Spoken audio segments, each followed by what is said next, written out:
Yan, so magbibigay na naman tayo ng idea no, sa paano ba 'to tatanggalin mga idol no. Ito yung bago. Yan oh.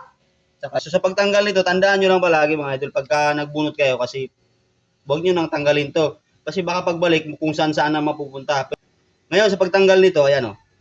Ito yung pinakamasilan sa lahat na bunutin mga idol yan. Una-una, tingnan niyo naman, mga plastic lang yan. Oh. Kasi madalas diyan mga idol dito, may crack, nagkaka-crack dito yung mga dulo ng housing ng fuel pump. So wala namang nabibili na ano, bili ka ng buong fuel pump, napakamahal, di ba? So sa pagbunot, ganito lang. Oh. Pindutin niyo lang 'to, yung dalawang green na 'yan. Yan. Tapos dandaan lang kasi yung uring nito kapit na kapit pa 'to.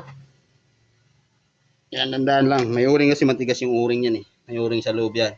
So ganun din dito no. Yan oh. Pindutin niyo rin. Yan. So pag nalito kayo, halimbawa nalapag nyo kung saan-saan, basta tatandaan nyo lang palagi, itong dalawa na to mga idol ay dito yan nakatutok. Ganyan yan o. Yan o. Ito yung sakit ng tangke. Yan. Tatandaan nyo yan, yung dalawa na yan, dyan yan nakatutok. Okay. Kasi pag binaliktad mo yan, magugulat kayo niyan, bakit?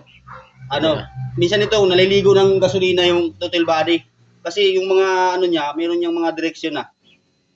Ayan may mga direksyon, may mga arrow nga yan. Pati dito, di ba? Yung labas saka So ngayon paglagay nito, ito lang din. Basic na basic paglagay nito. Ayan Game. Lagay natin. Ayan, susuk niyo muna siya dito. Kahit din nyo nga muna siya isusuk ganun lang. Ayan, susuk niyo lang siya dyan. Salpak nyo. Pag tumunog, matik. Yan. Tapos dito, ganun din. Yan. Tak. Ganun lang paglagay niyan mga idol. Kasi yung isa nito nandun to sa throttle body niya pusli Sus. Ayan, babalik na natin yung fuel pump mga idol yung nilagay natin yung tinanggal natin siya Yan. So, pagbalik naman ay ganito lang din.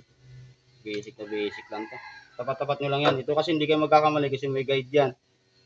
Ayan may guide yung pinaka-bracket niya. Yung stopper yan eh. Ayan Paglagay naman ng floater, ayan manggagaling dito.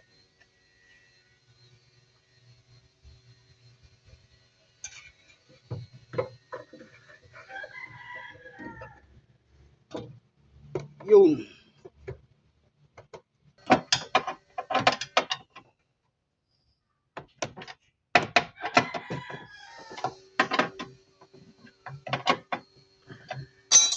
Okay, lagay na natin.